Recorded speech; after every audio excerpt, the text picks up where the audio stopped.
Buenas tardes, señores. Esto es Baos Radio, el programa de Micaela Tolentino y Rubén Lamarche para todos ustedes. Se transmite por Quisqueya FM, la 96.1 en su dial, la 98.5 para la región del Cibao. Estamos también en internet, en cualquier reducto que ustedes puedan imaginar, desde Spotify, pasando por YouTube hasta Facebook e Instagram. Buenas tardes a todos. Hoy es viernes. Y estamos aquí con Jochi Herrera. Jochi Herrera es un ensayista muy prestigioso de Santo Domingo, de República Dominicana y, ¿por qué no?, para el mundo, porque Jochi Herrera escribe pensando en la audiencia internacional. El único problema de Jochi Herrera es que él es amigo de Rafaelito Mirabal. Entonces, yo admito que eso me causa ciertos reparos, pero yo estoy dispuesto a poner eso de lado, porque es que Rafaelito Mirabal, yo te voy a hablar de Rafaelito Mirabal, Jochi. Bueno, buenas tardes. ¿Cómo estás? Bien, Rubén, gracias. Encantado de estar aquí. Yo te voy a hablar de Rafaelito Mirabal. Rafaelito Mirabal se ha autosaboteado y me ha saboteado a mí. ¿Entiendes? Yo estoy cansado de invitarlo al programa. Estoy harto de extenderle mis más cordiales invitaciones y él siempre encuentra un motivo para no venir. Entonces ya yo estoy cansado de Rafaelito Mirabal, de esa onda que representa Rafaelito Mirabal. ¿Tú me entiendes? Bueno, yo no quiero que tú te pases el programa hablando de otro. Yo creo que tú hables de mí. Yo soy protagonista, pero... Mentira, pero... Muy apropiado eso. Muy escritor. Le voy a mandar a él estos comentarios, porque ya si es verdad que no funciona, tú tienes... Yo le dije desgraciado a él en el programa de Fernando Rodríguez de Monteser, y Fernando se quedó de una pieza, ¿entiendes? Y ahora aprovecho para justificar esa emisión de mi parte. Miguel, dime. Hola, saludos. Miguel de Mena, señores, aquí haciendo acto de presencia. ¿Cómo estás? Muy bien, mejorando ahora, viéndolo a ustedes dos. ¿Y Cielo Naranja? Está muy bien, con las pilas. Ok, con la pila puesta. Ok, señores, bien, nos espera un programa muy interesante. Jochi Herrera acaba de poner a circular un libro. ¿Qué libro qué libro es, qué número dentro de tus libros es? Este es, tú sabes que yo tengo la mala costumbre de publicar cuando siento que quiero publicar. Yo no tengo una agenda de que tiene que ser tal número por año. Así debe ser. Es cuando me sale. Este creo que es mi sexto o séptimo ensayo en 15 años, en 14 años. Bueno, pero está bien. Sí. Uno cada 2 años. Sí, está más que bien. Pentimentos. Sí. Textos sobre arte. De hecho, apuntes. Son apuntes sobre arte y literatura. Pentimentos. Y tú me preguntarás después qué yo busco detrás de ese título tan provocador. Ok, después de la pausa en Baos Radio. Señores, esta era una conversación fuera de récord en Baos Radio. Estamos en Baos Radio con Jochi Herrera y Miguel de Mena, quien es el publisher. Oye, qué título, ¿eh? ¿Te gusta? Te voy a tener que editarte otra vez. El publisher de su libro. Sí, eso es lo que yo estoy buscando. Jochi, háblame de este libro. Bueno, Rubén, para empezar, no porque Miguel de Mena esté presente, debo reconocer y decir lo que he repetido muchas veces, el respeto que le tengo al trabajo editorial de Miguel de Mena. Los 30 años de rescate de autores y de lanzarse y arriesgarse a publicar gente como nosotros, no porque seamos mejores ni peores que nadie, sino porque este tipo de literatura y estos autores que Miguelín publica no son necesariamente los autores del famoso mainstream. Entonces yo creo que la función que Miguel de Mena ha cumplido en los últimos 30 años de la literatura dominicana hay que repetidamente anunciarla, respetarla y quererla. Pentimentos, como decía, son apuntes sobre arte y literatura. Es una manera de atraer al lector el título, ¿no? Yo pensé en el concepto de arrepentimientos, los pentimenti de la pintura italiana de aquella época, donde el pintor, luego de completar la obra, regresaba al lienzo, cambiaba, corregía, modificaba. Y ahí viene la palabra arrepentimiento, pentimento. y la utilicé en una suerte de comentario, digamos, no arrogante de mi parte, en el sentido que yo no me considero crítico de arte, ni crítico de literatura, ni me interesa. Pero esos ensayos, esos textos, esos artículos, tienen una visión crítica sobre los temas que yo escojo, sea un autor, sea un poemario, sea un ensayo, sea un pintor. Entonces, como son reconstrucciones vistas por mis ojos y mi pluma de esos textos y de esos lienzos, yo estoy creando pentimentos de ellos. Y esa es básicamente la razón detrás. Ocurre algo que yo cuando un escritor, sobre todo un ensayista, se enfrenta con la página vacía, el escritor se desnuda de toda pose que pueda haber tenido. Así tú dices que tú no eres un crítico y tú tienes todas las de la ley para decir que tú eres crítico. Pero cuando tú te enfrentas a una pintura, cuando tú lees un libro, tú como que automáticamente tú te desnudas ante él y tú te entregas al disfrute.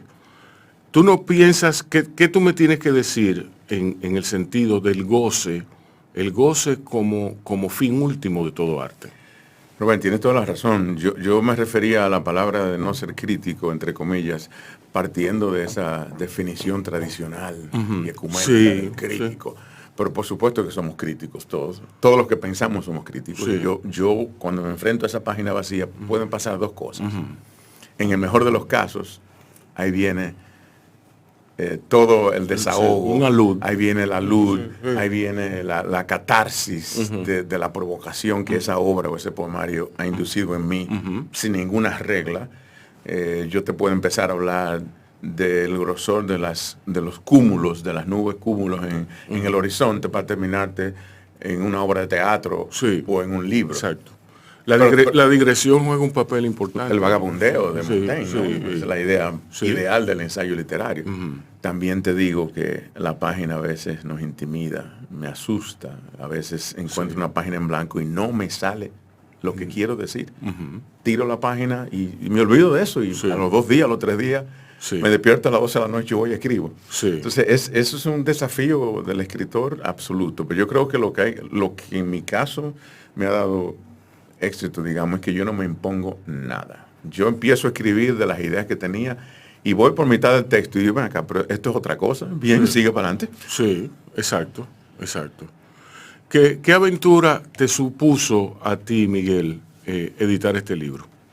Bueno, lo primero es el rigor con el que Hochi asume el acto literario, el acto del pensar, que para nuestro medio es quizás demasiado denso, porque nosotros hay una vinculación, hay un subrayado que a mí no me gusta mucho hacerlo, y es el Hochi, el César Herrera doctor, el médico. Entonces hay una línea en la literatura justamente de doctores, de médicos que escriben, ¿no?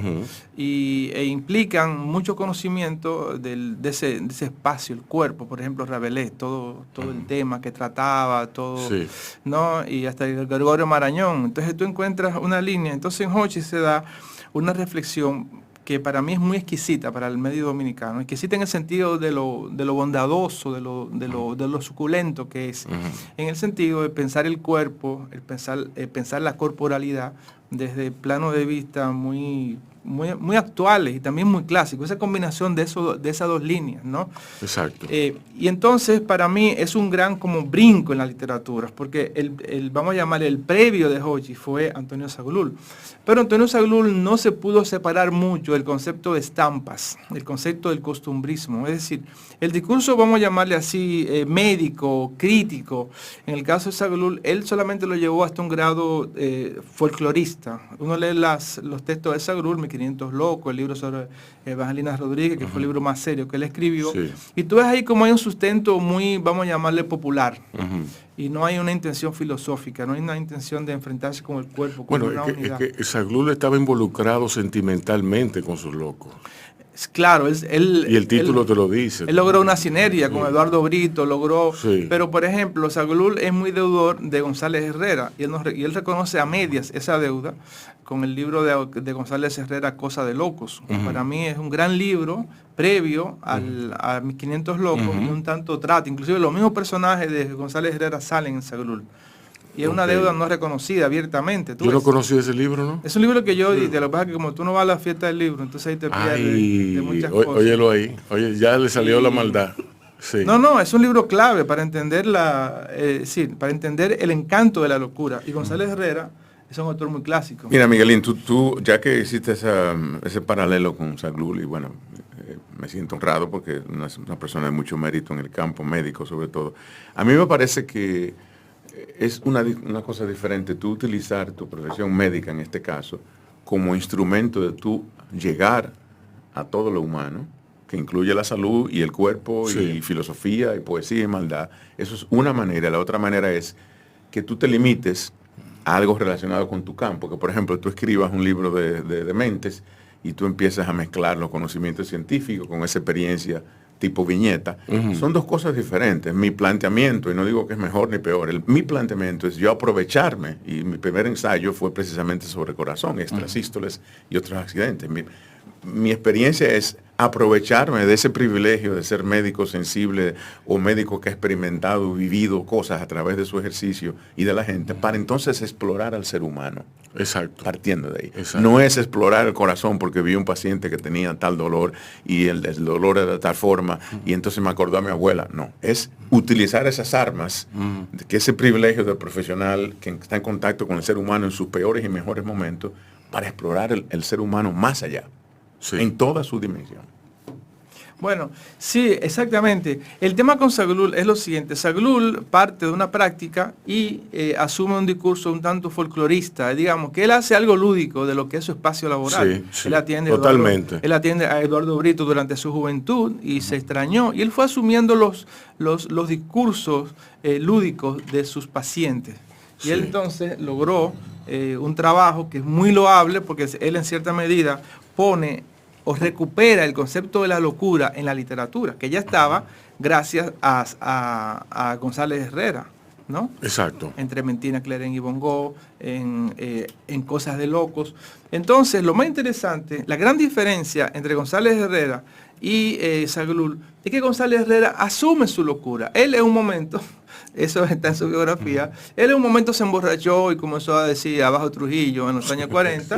Todo el mundo dijo abajo Trujillo. Y entonces, entonces la única manera de él evadirse, ¿no? Porque imagínate, un tipo que era joven diplomático, estrella, que estuvo en el extranjero, etcétera, la única manera de evadirse fue declararse como loco y él mismo autointernarse. Sí. Entonces él comenzó a internarse y en ese espacio del manicomio, él fue explorando psicologías muy particulares y logrando una obra increíblemente interesante. De hecho, la tesis de doctorado de Norberto James fue precisamente la obra de González Herrera. Sí, González Herrera. Y recuerdo que comenta eso sobre Trementina, Cleren y Bongo, de cómo esa locura real o parcial o falsa de él fue un refugio creativo y de supervivencia. Exactamente. O sea, a mí eso me recuerda el libro de Torcuato Luca de Tena, el de los renglones torcidos, aunque tiene otro tono ese libro. No, y hay autores como Pedro Laín Entalgo, por ejemplo, Gregorio Marañón, etcétera. Es decir, que hay un discurso muy interesante. En el caso de González Herrera, es un autor que viene de la afuera, viene del periodismo, y se interesa en el concepto de la locura, tanto como algo periodístico, como algo vivencial, y entonces fíjate cómo él va cambiando. Una obra muy, muy compacta como Trementina, Cleren y Bongo, a ese último libro de Cosas de Locos, donde la mitad del libro de Cosas de Locos está dedicado a Eduardo Brito. Y cómo hay toda una historia de Eduardo Brito. ¿Y tú escribiste algo sobre ese tema, Miguelín? No, yo edité el libro, sí, o lo reedité. Dígame, pero el tema locura entonces está muy presente en la literatura dominicana. Claro, es un tema muy actual, un tema que está... Nosotros tuvimos la oportunidad de colaborar con Isfodosu en el relanzamiento de Trementina, Cleren y Bongo hace un par de años y prologamos esa obra. Y sí, tú tienes razón, es un tema que ha preocupado y sobre todo es un tema que sacude a la gente porque, seamos reales, todavía el estigma de la enfermedad mental en nuestro país prevalece. Sí, pero prevalece, bueno, en todo caso, a mí se me ocurre que es como lo que pasa con la ficción histórica. La ficción histórica arranca donde termina el historiador. El historiador, con su folclore que rodea toda la academia, puede ser muy árido, puede ser muy increíblemente llano en su búsqueda del dato. Entonces, el ficcionalizador, el novelista, comienza donde él termina. Tú no sabes si Flavio Josefo escribió esas declaraciones que son atribuibles a un rey, que son atribuibles a un evento, que son narraciones de una batalla. Tú no sabes si él la hacía borracho en su casa. Nuestro querido Pessoa. Sí, exacto. ¿Tenía trastorno de personalidad? Sí. ¿O era un ser increíblemente genial, sí, con 14 heterónimos? Sí, exacto. Entonces, la ficción histórica, yo me acuerdo que yo escribí hace mucho un artículo para Ventana, el Listín Diario, en la cual yo ponderaba esa realidad. Y hubo un escritor que lo leyó y él se movió, se motivó a traerme sus libros, unos libros malísimos, dicho sea de paso. No voy a mencionar el nombre porque... Por favor. Porque sí. Entonces, se me ocurre que ahí en la novela es donde podemos buscar ese resquicio de creatividad, de elaborar más, de ir más allá, que la historia no tiene. Entonces, yo estoy a favor de la novela tratando temas históricos. Estoy a favor de la novela buscando, hurgando en esas esquinas donde nadie ha visto antes. Pero en categoría ficción o en categoría no ficción. La novela. No, es ficción. Que vayan atrás ficción histórica. Ok, eso era lo que quería aclarar. Exacto, ficción histórica. Por ejemplo, aquí no hay, que yo sepa, una gran novela sobre la restauración. Una novela que diga, hay poemas. Yo estaba leyendo un poema de Joaquín Balaguer sobre el fusilamiento de Gregorio Luperón. No, de Luperón, no, de otra gente, pero no lo fusilaron, perdón, sí, no fue Luperón, fue... De Objío, Manuel Rodríguez Objío. Que fue el perro, que él narra como el perro siguió, siguió al tipo cuando lo iban a fusilar. Luego que lo fusilaron, Pedro Santana vino, le dio 2 patadas y el perro se retiró y luego el perro vino y bueno, o sea, hay una labor de documentación de la misma forma en que en América, por ejemplo, de Allen Ginsberg, hay una labor, hay una responsabilidad que él asume con mucha seriedad, que es la de documentar el momento. Y eso él no lo hace conscientemente. Cuando él se pone a escribir el poema, él no tiene una mentalidad de ensayista, él tiene una mentalidad de poeta, que quiere hacer una crónica del momento.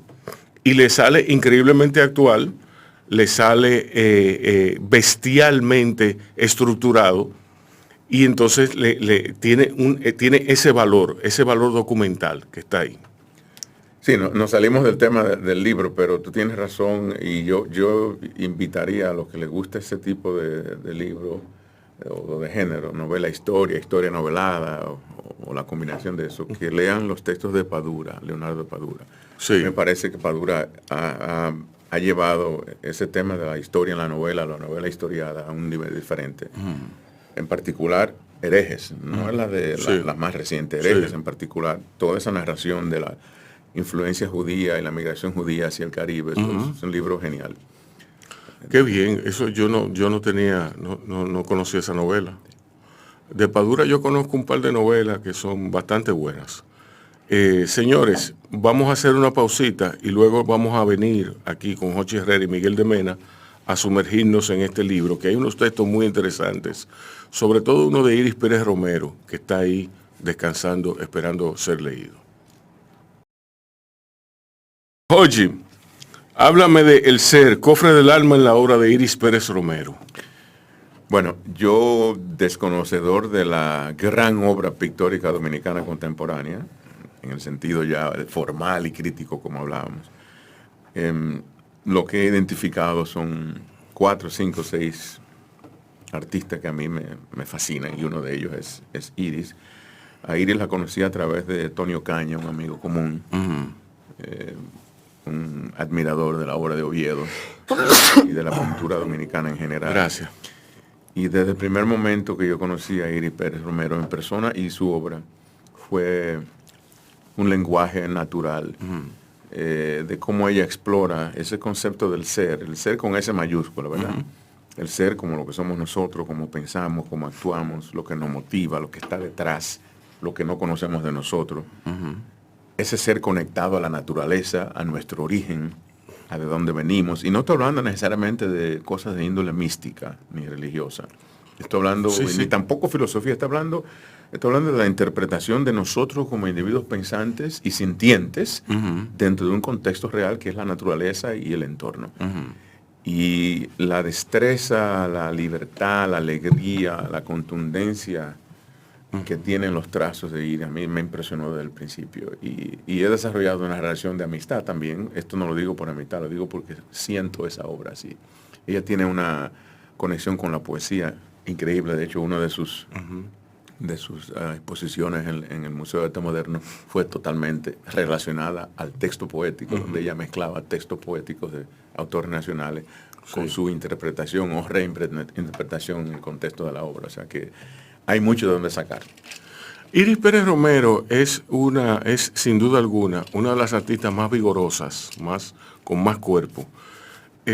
Sus cuadros tienen una coherencia bestial y tienen la coherencia, cuando me refiero a coherencia, quiero decir que se pueden casi leer, que son casi textuales, sobre todo en los trabajos feministas de ella. Y son trabajos muy inteligentes que declaran a una mujer que ha entendido eso dentro de su proceso personal. Y no solo eso, Rubén, no sé si tú has visto las obras más recientes durante la pandemia. No las he visto. Iris tiene lo que ella hizo, de todo lo que hemos pasado nosotros. Yo vivo en la calle contigua, la de Iris. Bueno, pasa por el atelier para que ella te muestre.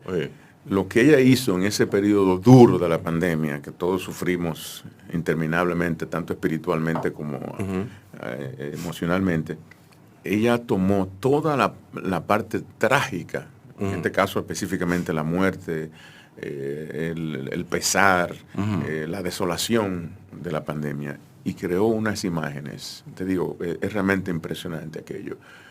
Imágenes de individuos, imágenes del individuo en la colectividad, imágenes de enfermos, imágenes de familiares, pasa por la arteria para que lo vea. Y eso es un rasgo importante en un pintor o un artista contemporáneo, cualquier artista.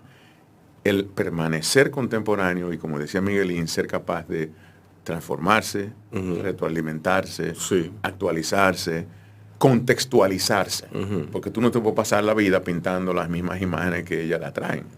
Ella asume lo que está en este momento, sea la situación de la mujer en el mundo, sea la situación medioambiental y en este caso la pandemia. Que es una labor de documentalista, de nuevo, ahí viene otra vez el documental.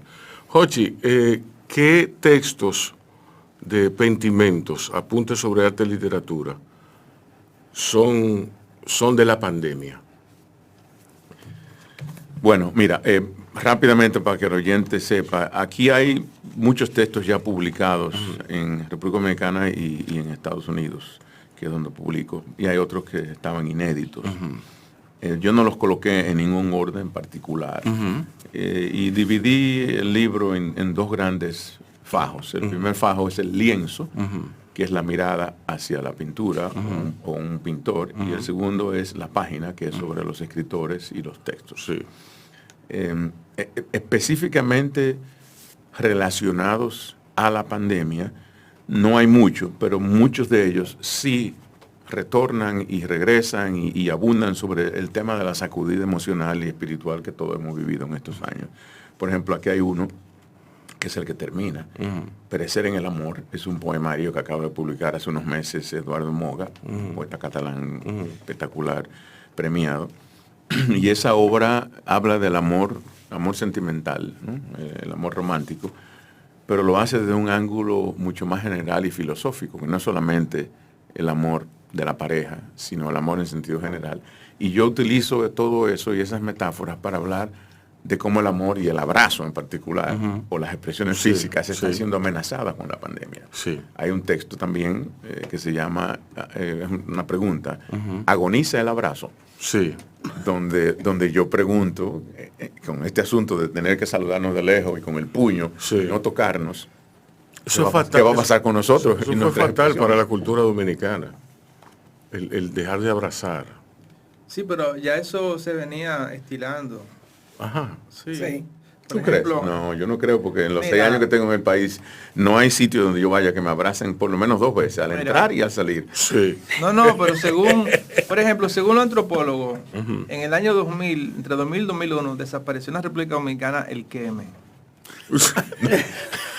Porque Es que es otra categoría de abrazo ya, el queme, más extendida. Ya, no hay ninguna posibilidad de queme, porque ya eso pasó a la historia, eso es muy siglo XX. Sí. Ya la gente tiene drogas más Y espectaculares. los Z no se queman, no. Los Z y los millennials no se queman. No se queman, no para Ay, nada. Dios, qué Ellos hacen un momento, una instancia muy rápida, como que se frotan así, como sacando chispas, y después cada quien se va para su mesa. Es decir, el perreo es un poco la desexualización del baile. Si tú te pones a ver, el perreo tiene una estructura animal, Sí. son 2 perros, realmente, como así violento.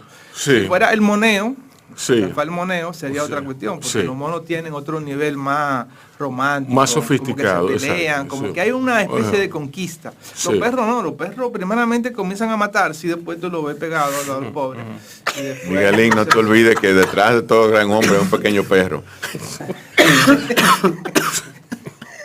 Esa está buena. Detrás de casi de alguno hay un gran perro. Oíste, cuidado. Sí. Ojo. Continúa, por favor, con tu perorata animal, zoológica. No, pues Sí. estamos hablando de pentimento. Yo Sí. creo que hay que recuperar Ok, el discurso ok. Hochi herreriano. Sí.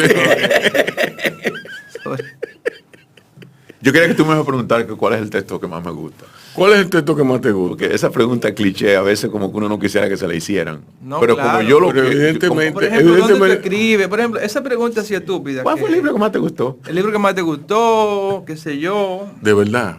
Tú esperabas eso. Esa ni siquiera... yo sé que tú no me la vas a preguntar, pero si me la preguntaría yo no te la respondería.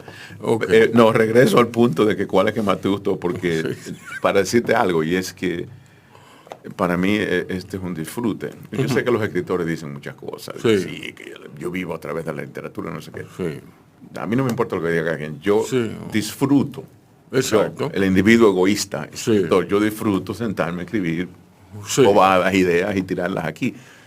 Y obviamente no te voy a negar que disfruto que un lector me diga, oye, me encantó tal cosa, yo entendí esto, o me transformó de tal manera, o me provocó tal cosa. Pero aquí hay varios textos que realmente me...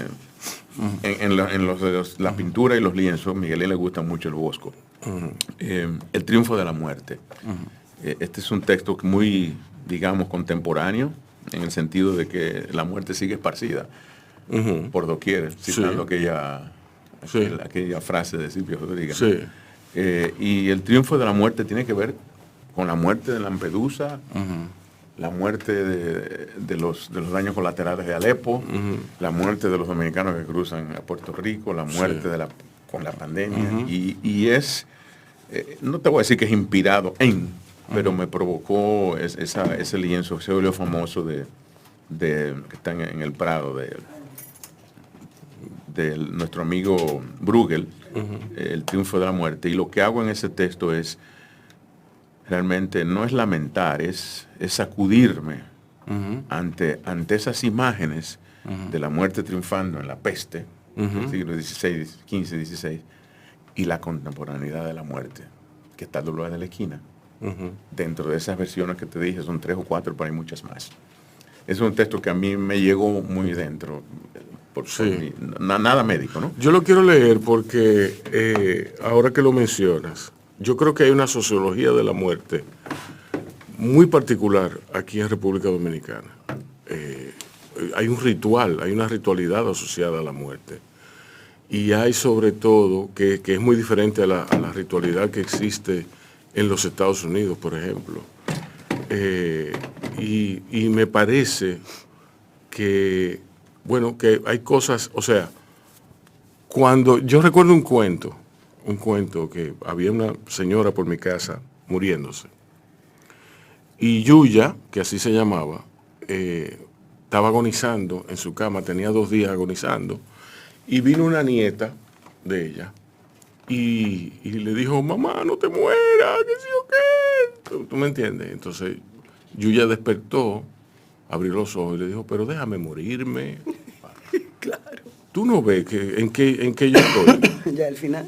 Yo me voy, ya déjame descansar. Mira, tú has dado en el clavo. Hay un gran ensayo de Philippe Arrest, o Arrest, no sé cómo se pronuncia en francés, Sí. que es la Probablemente la segunda más parte. seguro, que es sobre la historia de la muerte en la civilización occidental, y donde él narra a partir de experiencias, anécdotas y hechos como el que tú acabas de decir, narra cómo los humanos hemos visto la muerte, Sí. desde los enterramientos hasta la funeraria, hasta los velatorios. O sea, eso que tú dijiste es un signo claro de que hay un momento en que hay que dar la bienvenida a la muerte. Exacto. Que el individuo que se está muriendo lo asume Exacto. como un acto final y no tiene miedo, no se arrepiente, no está sufriendo. Esa es la excepción de los casos, porque hoy día el 95% de la gente se muere en un hospital, en una cama fría, encerrados, o en una unidad de cuidado intensivo sin ver a sus familiares. ¿Tú crees que eso es una manera digna de morir? No. Como esa señora quería morir, la manera digna de morir. Exacto. Y recuerdo también el de mi tía Memé, que ese me da risa. Ella era una señora de mucho comer, a pesar de su diminuta fisionomía. Y entonces ella estaba agonizando igualmente. Y entonces estaba todo el mundo llorando y todo eso. Y ella se incorporó de manera inusitada en determinado momento y dijo, yo tengo hambre. Búsquenme un mangú o algo. Bueno, es que literalmente parece que se estaban muriendo de hambre. Rápidamente ella dijo, ok, ya me comí el mangú, ahora yo estoy lista. Y se murió. Es que no quería morirse de hambre. Es que ella no- Que es una forma indigna de morir. ella sí. Mi abuela se levantó, Sí. antes de morirse fue al baño, Ujú. hizo sus necesidades, se acostó y se murió. Sí. Literal. Wow. Hay un poema de Borges, Sí. el poema de los dones, por Francis Haslam, que pidió permiso para morirse tan despacio. Diablo.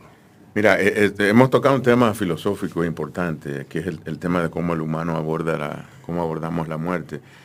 Ya hablándote un poquito del ángulo médico, la ciencia ha llegado a tal nivel y la tecnología, de que ya tú sabes que hay varias definiciones de la muerte, ¿verdad? La muerte cerebral, la muerte de la conciencia, la muerte del cuerpo. O sea, te podemos poner en una máquina y mantener ese pedazo de carne, que supuestamente es el individuo, por días y semanas, Sí. porque una maquinita dice que hay una onda cerebral Exacto. todavía, o que hay un latido. A lo que voy es que la ciencia y la tecnología nos ha forzado a reevaluarnos y repensar la mortandad. Todavía yo no creo que los seres humanos en sentido general hayamos asumido nuestra finitud. Que yo creo que es el momento donde ya tú dices, como ese señor, ya, déjeme morir tranquila. Exacto. Esa es la excepción de los casos. Y lamentablemente la ciencia, mea culpa, no facilita ese proceso porque los médicos disponemos de los instrumentos y la tecnología y los conocimientos de seguir para adelante. O sea, vamos a seguir hasta lo último. Y mientras más desarrollado es el país económicamente, pues mucho más complejo e insólito a veces es ese proceso Sí. de no dejar a una persona morir.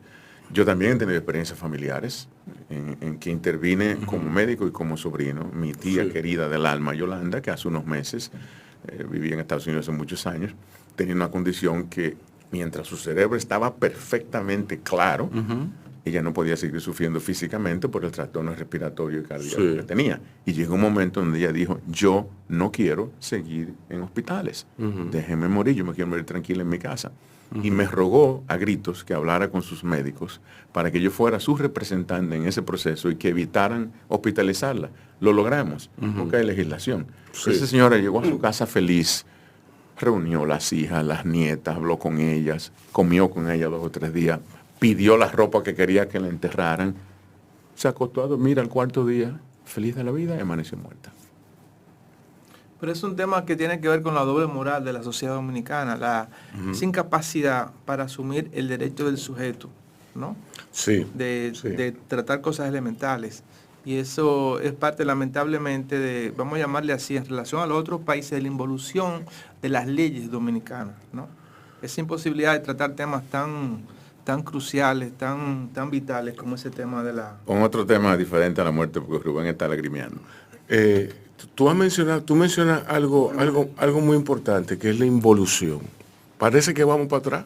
Vamos para atrás, definitivamente. Hay cosas que tú dices que cómo es posible que el mundo esté asumiendo cosas tan prácticas en muchos aspectos, ¿no? Y nosotros, sin embargo, el Congreso y la cosa más vergonzosa que hay. Y la política, el discurso de la política. Ese es el tema. A mí lo que más me preocupa, Miguelín, de todo eso, no es que el 40% de los dominicanos piensen de tal forma y el 60% de tal forma. Al fin y al cabo, cada quien tiene la independencia de criterio. A mí lo que me preocupa es la bendita doble moral que existe en este país. Que los que son abanderados de lo que debe ser son los primeros que hacen lo que no debe ser.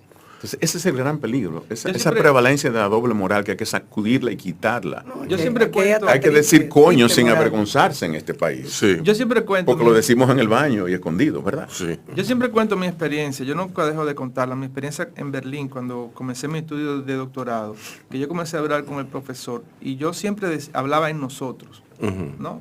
Y, Sí. y él me decía, ¿pero por qué te habla en nosotros si usted nos representa en grupo? ¿Por qué usted no habla de usted, de yo?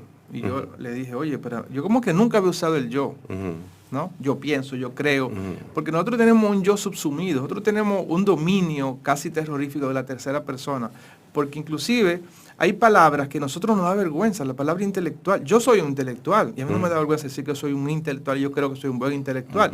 Pero en el país es una vergüenza. Ay, perdonen que yo no sé de esto, que yo no sé lo otro. Perdonen que yo no tengo un doctorado en tal sitio. Entonces, esa especie de complejo de culpa que es como algo, una marca de fábrica. Sí, ¿no? sí. Entonces, eso pero tiene muchas derivas también y tiene muchos miedos ante la realidad. Y una de las realidades más terribles que yo pienso que vamos en involución es el tema de la muerte, ¿no? Y el tema a veces de la percepción y a veces el tema, qué sé yo, por ejemplo, hay un libro para mí muy importante que yo quisiera reeditar, lo que se titula Lengua y Folclore en Santo Domingo, de Luis Rodríguez de Morici. Y ahí él presenta muchísimos informes médicos de los años 20 de comunidades de San José de las Matas, muchas comunidades campesinas donde, por ejemplo, trata el tema de los velorios. Y los velorios en el pueblo realmente dominicano era una celebración. Sí. Y la gente no quería a veces que se muriera la gente, no porque la partida en sí, pues, sino por el tigueraje que se iba a armar y por toda la dinámica de fiesta, ¿no? En el momento en el que la sociedad dominicana, fíjate, nosotros yo creo que vamos en involución. En el momento en el que el hecho de la muerte se presenta como un acto social, ya en ese momento tú ves cómo nosotros tenemos una especie de pérdida de ese aspecto afectivo. Ya los muertos son seres que tú depositas en una habitación en Blandino, básicamente. Fíjate, son un país tan atrasado que solamente tenemos una funeraria, una librería. Tú sabes que el resto del mundo no es ajeno a eso, no es solamente la República Dominicana. O sea, nosotros hemos, en la transición de sociedad agrícola a lo que somos hoy, qué sé yo, si somos turísticos, industriales, no sé. En esa transición hemos adquirido y asumido muchos modelos foráneos. O sea, en Estados Unidos en particular, es exactamente lo que usted está diciendo. Es un horario para la funeraria. Eso de tal hora los familiares, tal hora los visitantes. Y se acabó tal hora, todo el mundo con su traje a un restaurante a comer. Sí. O sea, todo eso desapareció ya. Y en Europa es peor todavía. Hay una escena de la película Filadelfia, que es el mortuorio, que para mí es una de las canciones más tristes de Neil Young. ¿Te recuerdas, no? Sí. Bueno, y entonces yo una vez me puse a ver, porque a mí me gusta como yo mismo crear mi antología. Yo creé una especie de corto, a mí me gusta a veces de que meterme en editor. Yo como saqué muchos pedazos de película, de momentos de mortuorio, ¿no? Diferentes, y ver cómo en el cine los mortuorios se iban celebrando años 80, años 90, ahora, ¿no? Y entonces tú vas viendo cómo el sentido de la muerte se va produciendo. Y el caso es que nosotros, si yo comparo, ¿no? La cuestión así, por ejemplo, hay toda una antropología del morirse ahora. El morirse sin afecto, si tú quieres. Y por ejemplo, en ese libro, el lenguaje y folclore en Santo Domingo, de Emilio Rodríguez de Morici, se habla como el concepto de la muerte era casi una empresa. Tú contratabas una par de señoras para que lloraran todo el día, para la procesión, Sí. estaba el tigueraje comiendo, estaba el tema de la comida como un elemento básico, el juego, los chistes y el humor, y la gente recordando las cosas simpáticas y no simpáticas del Era como un, personaje. como Sí, un que yo wake. digo, tú sabes Como que un yo- wake. Yo le digo a mis hijas El eso. wake en la tradición. Una vela. Sí. Una vela. Sí. Si ella me quiere matar, yo le digo, señora, cuando yo me muera, yo quiero que me traigan a la casa. ¿Sabes, Mariana? Pero tú estás loca. Claro, yo quiero que me traigan a la casa, me pongan en la sala, busquen un par de mozos, pastelitos, inviten a todo el mundo y a fiesta. Y ella me mira como yo soy loca. Lo voy a poner en el testamento, se van a joder porque va a pasar.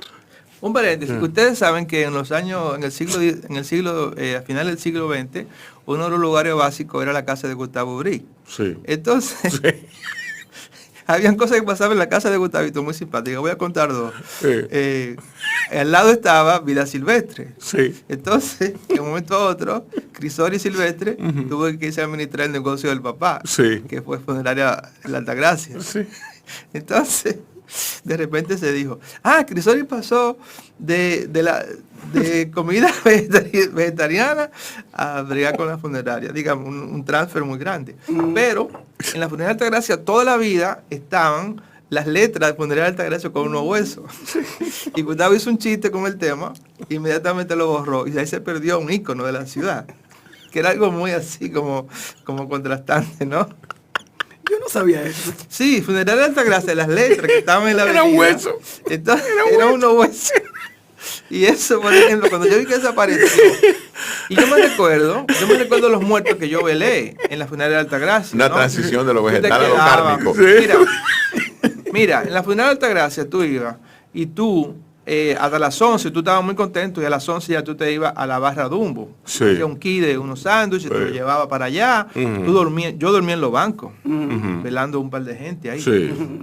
Pero ya los muertos es una cosa como Ya, que eso a ya- nadie le importa. hay los horario muertos. hoy en día. Hay horario, hay rituales, hay bucones. Es decir, ya se ha creado todo un microclima. Y además, el terrorismo de que tú solamente dependes de una funeraria Sí. en Santo Domingo. Sí. Fíjate. No, hay No, pero yo voy a funerarias. hablar con María Fernanda. Tú Hay verás que a mí me funeraria- van a velar en mi casa. Hay funerarias barriales. Bueno. Había una que tenía un especial de Navidad. De verdad. Oh, Cristo. Tú no viste un anuncio, no había un anuncio de que Sí, de funeraria dos muertos- fulano de de dos muertos tal. por uno. Sí, 2 muertos por uno. Entonces habían unos modelos que salían de los ataúdes que hola. Y decía, ok, tú me entiendes, era muy Pero qué animoso. publicidad más chula. ¿Y quién hizo eso? No Un sé, genio. no sé. Ay, pero un genio. Yo desearía haberla hecho yo. Sí. Ok. Sí, sí. Señores, vamos a una pausa, vamos a oír música y venimos con Jochi Herrera y Miguel de Mena a discutir, a seguir discutiendo sobre pentimentos. Sí, pero 3 cucharaditas, tráeme más carne. Pero mire, estoy seguro que si tú te vas a los pueblos, todavía queda mucho de aquello. Yo te aseguro que Pero tú las vas, lonas todavía existen. Ay, tú vas a un pueblo pequeño, Navarrete, Mao, Pero no sé mira, qué, y tú mira vas a los encontrar mucho de eso. entierros de los barrios populares de aquí. ¿Cómo son? Es todo el mundo bebiendo y haciendo bulla y dándose pases de cocaína. Y los narcos. Y los narcos tirando tiros. y tirando en los tiros pueblos. en los pueblos y en los barrios de la capital. O sea que es más o menos lo mismo. Es más o menos lo mismo. La cosa no ha variado mucho. Jochi, háblame de otros ensayos que hay ahí que te gustan. Bueno, en los referentes al lienzo y la pintura, debo mencionar también a otro artista capitaleño, Nelson González. Nelson González dibuja, hace acuarelas y dibuja. Tiene su atelier ahí en el Condes. También lo conocí por Tony Ocaña. Me provocó muchísimo una serie de acuarelas sobre el selfie. Wow. Y yo aprovecho eso para Sí. entrar al tema del homus photographicus. Sí, sí. El hombre moderno que es el hombre del Sí. selfie, del celular y la fotografía, tú sabes. Sí. Estoy comiendo, déjame sacar una foto. Voy al dentista y me saca la foto. Partiendo de Roland Barthes. Sí. Hablo mucho de ese concepto del selfie como una manera individualista de nosotros predominar sobre lo colectivo. Es un ¿Tú texto que me piensas, gusta. tú piensas como Roland Barthes que la fotografía saca más del teatro Yo pienso más como que de la pintura. Como Susan Sontag, Ajá. que es un arte entre los dos. Sí, sí. A mí me gusta más el abordaje de Susan Sontag. O sea, Es más moderno. exacto, Más porque es más moderno, sí. porque te permite explorar. O sea, Sí. parte lo vio desde un ángulo muy tradicional de la fotografía estática como Sí. documento. Pero la fotografía es más que eso. Muchísimo más. Sí. Bueno, hay otros textos, en el caso de literatura y de la página, yo hablo aquí de una figura que fue muy importante para mí en mi formación como individuo joven, que fue Cortázar. Yo creo que todos somos cortázarianos hasta cierto punto, pero a mí se me antojó poner 2 o 3 ensayos que había escrito de las obras de Cortázar. Cortázar está sobrevalorado. Bueno, eso podemos entrar a ese tema, pero yo lo digo más desde el ángulo personal, como Sí. mi origen de adolescente y todo eso. No cayó él, ¿no? No ha caído todavía. no. Hablo aquí de un... No digo tú, que no caíste con la provocación. No, es que yo no vuelvo a amar por paz. Ya conocemos tu gallo. René Rodríguez Soriano está comentado aquí a propósito de la reedición que Miguel de Mena hizo de su Tiempo y Memoria en muestra gratis, ¿no? Un libro en muestra gratis. Comento sobre los textos poéticos de mi amigo ya ido Luis Eduardo Aute, cantautor español y pintor. Se habla aquí también de 2 autores importantes de nuestro país, de la diáspora, que son Rita Indiana y Rey Andújar, que son visiones muy frescas de la dominicanidad allende el borde de la isla, con la cual me identifico plenamente. Y bueno, hay muchas otras cosas más. Vamos a decirle a la gente que lo compre en Silo Naranja y Amazon, para que yo no le cuente el libro entero.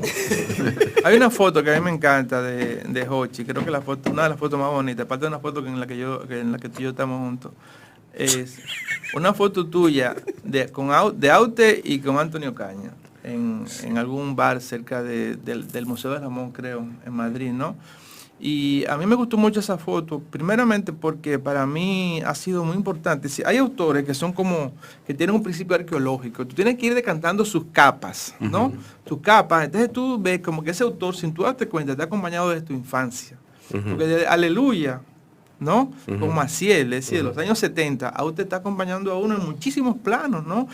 Y además con un nivel de tranquilidad, porque en una época uno pensaba que el mundo era cerrado, y después uno pensaba que era esto, que era lo otro. Sí. Y hasta que llegó Aute, y yo creo que Aute es como tú descubrir la punta de un iceberg, tú ves que una base amplísima.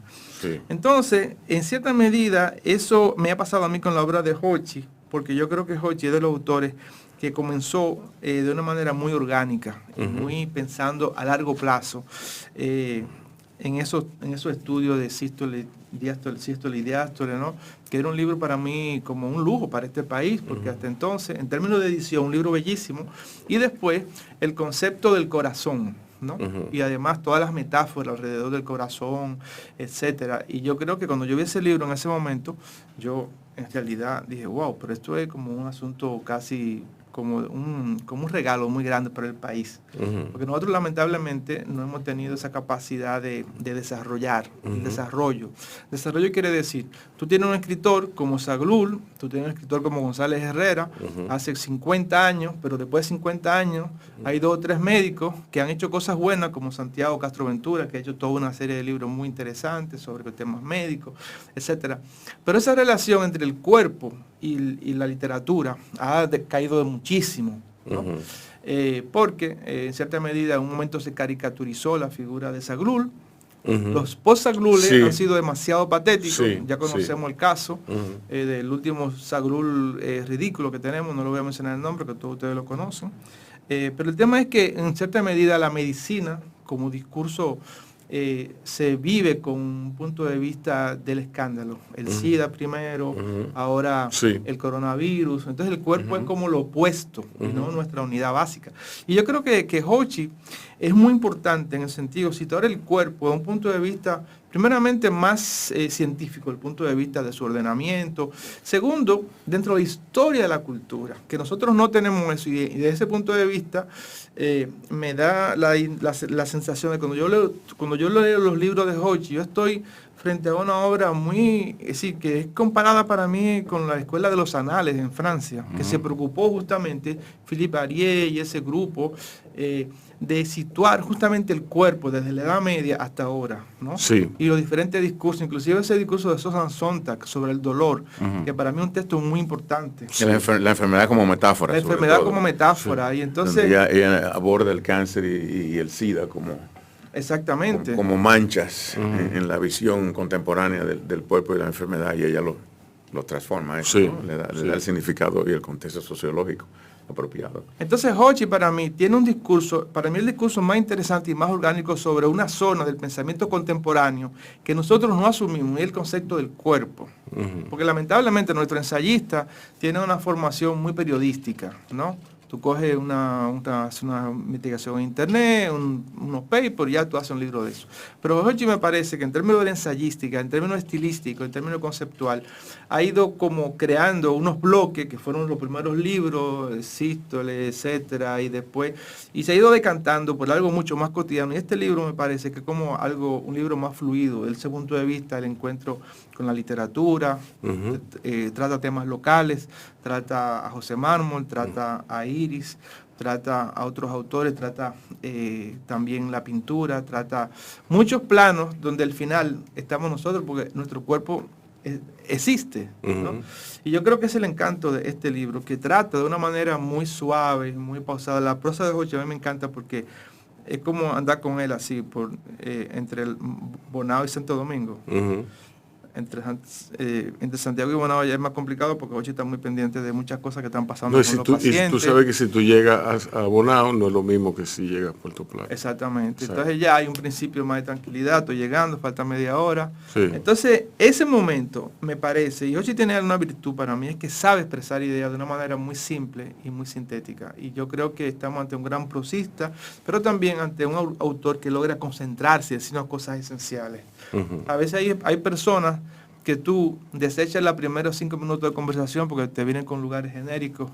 Y yo creo que este no es el caso de Hochi. El problema de los médicos dominicanos es que no saben dialogar, no saben cultivar el concepto del diálogo. Y esa es la diferencia, yo creo. Yo creo que la gran ventaja, el gran capital humano que ha logrado Hochi fuera del país, el hecho de él haber desarrollado toda una cultura de la conversación. Y eso lo ha logrado en Chicago y lo ha logrado en otros espacios donde se da culturalmente esa posibilidad. En la sociedad dominicana, el diálogo ya no es, si nosotros deberíamos hacer como unos campos de entrenamiento de los Dodgers para conversar. Deberíamos como tener la posibilidad de hacer como un retiro, para que la gente sepa cómo conversar. Primeramente, oír al otro. Segundo, estructurar un pensamiento que sea inteligente. ¿Por qué? Porque nosotros cada vez estamos más mediados por el pensamiento basura. Quiere decir, ¿cuál es el pensamiento basura? Cuando una gente te habla a ti de granito de arena, ya, tú tienes que desechar ese tipo de diálogo. Hay que aportar su granito de arena, hay que poner la bandera en alto. Hay que intercambiar ideas, porque del intercambio surgen las nuevas ideas. Entonces, Y sacudir. Es decir, hay muchas frases disparate, frases basura, con las que uno se maneja. Entonces, ese discurso intelectual... Humildemente. Es decir, nosotros vivimos permanentemente ocultando el yo. Sí. Tenemos una visión muy bíblica de lo que es el sujeto. Sí. Entonces tú siempre tienes que estar apelando a señores, yo no soy inteligente, señores, yo no tengo un doctorado, señores, yo no tengo cuarto. Entonces aquí hay una falsa modestia. Yo creo que en este libro Hochi logra de un pensamiento muy claro, una expresión muy cristalina de diferenciar cosas y concentrarse en un tema. Tú lo dices como si no te hubiera dado trabajo editarlo. No, me dio mucho trabajo porque Hochi me vino con muchísimos artículos que yo le dije, Hochi, esto me parece que puede ir en otro libro, vamos a tratar esto. Y Hochi también es una persona que a mí me gusta trabajar con él porque es muy autocrítico. Y además de eso, él sabe dialogar. Hochi es una gente que yo he aprendido a tener un diálogo, para mí muy fructífero, porque primeramente hay ideas, segundo, hay un concepto muy claro de lo que tú crees y también de lo que tú puedes aprender. Porque conversar no es ponerse con un pulso a ver quién tiene la razón. No. Tú sabes, y nosotros buscamos un acuerdo con temas, y yo creo que lo importante es el diálogo, como una especie de entrenamiento, y es lo que nos falta en la República Dominicana. Miguelín, tú has hecho dos observaciones importantes que, bueno, yo como migrado, transmigrado, emigrado, no sé cómo se quiera definirme, 31 años en Chicago y ahora 6 en Dominicana, pues hasta cierto punto eso te da cierta perspectiva particular y peculiar, que me ha ayudado muchísimo. Yo soy muy observador y si tú quieres analizar la sociedad americana moderna, tú puedes coger 2 puntos de partida de la rutina diaria para hacer eso. Uno es la manera como conversamos y otro es la manera como la gente maneja, como conduce. Sí. Esos 2 actos tan simples como suenan te dicen a ti mucho de lo que es la dominicanidad contemporánea. Ese hecho de que tú te da trabajo conversar con alguien, te da trabajo tú pausar y escuchar y hablar, te dice que la insistencia del otro es hablar más alto y hablar sobre lo que tú estás diciendo porque yo tengo que imponer mi única visión de las cosas y yo soy incapaz o rechazo el callarme y escuchar o aprender o aceptar la idea del otro. Entonces tú a eso le añades el ruido, ¿eh? Entonces tú vas subiendo el tono, vas subiendo la voz y vas interrumpiendo y al final eso no es una conversación, eso es un intercambio abortado. Una comunión de soledades, como decía un amigo mío al describir el matrimonio. Y bueno, el otro tema es el manejar, que ya eso no podemos entrar en esos detalles, no pasaremos un día hablando de eso, pero esa agresividad o falta de consideración hacia el otro. Sí, no, aquí Eso es, vamos a arrasar y a llevarnos lo que hay que llevarse por delante, porque todo el mundo está buscándosela. Y si yo te tengo que cortar por aquí, te corto. Y si me llevo a fulano por ahí, me lo llevo. Y eso es una crisis de nuestra dominicanidad que nosotros cuando éramos más jovencitos no vivíamos así. Ese concepto de yo arrasar porque tengo que sobrevivir a toda costa. Y es eso. No es de que yo tengo que llegar rápido. Todos tenemos que llegar rápido donde vamos. Pero tenemos que considerar los demás, el peligro. ¿No? Lo que pasa es que tenemos ese chip de que siempre hay una gente que nos quiere fastidiar. Siempre una persona que quiere irse no adelante, tener el mundo más grande en la comida. Siempre como uno tiene, como está en desventaja. No, y que le ha dado éxito a mucha gente hacer eso. Llevarse los otros encuentros. Señores, Pentimentos, el libro de Jochi Herrera, editado por Cielo Naranja, es un libro memorable, a todas luces. Bueno, yo he leído párrafos y lo quiero leer. Cómprenlo, son apuntes sobre el arte y la cultura y la literatura. Pentimentos. Está disponible en Amazon, no está disponible en librerías todavía, ni lo va a estar. No, por ahora no. ¿Y si Cielo Naranja no tiene un webpage donde uno puede comprar los libros? Sí, tiene. En Amazon. Y en Amazon. En Amazon se puede adquirir. ¿Ya cuántos libros tiene Cielo Naranja? Bueno, ya tenemos 206 títulos. Wow. Es una cosa envidiable. Sí. Sí. Y eso, bueno, tú no puedes ir al supermercado con eso, con ese dato, ¿verdad? No, porque son libros para consumo interno. Yo desde un principio dije que son libros para los amigos y los sigo manteniendo. Él lo dijo la última vez que tuvo. Sí. Y en realidad son libros que para mí tienen un nivel, lo que buscan es un diálogo, tú ves. Y buscan un consumo interno y más nada. Sí, así es. Bien, señores, muchísimas gracias por haber estado aquí en Bajo Radio. Gracias, Rubén y Micaela, por esta Gracias conversación a ustedes por venir. tan agradable y linda, y ojalá que en el medio del caos del tráfico la gente se detenga a pensar un poquito sobre estas cosas que hemos hablado. Gracias. Yo quisiera como que todo el mundo fuera afuera y viera cómo se maneja allá afuera. Sí, lo que pasa es que muchos de los que manejan así aquí van fuera y manejan mejor que los de fuera. Pero una cosa, pero uno se da cuenta, uno se da cuenta cuando hay uno que manejó fuera. Porque hay un cierto nivel de algo que yo todavía no he concluido, pero sí. Y lo que manejan afuera y no manejan aquí.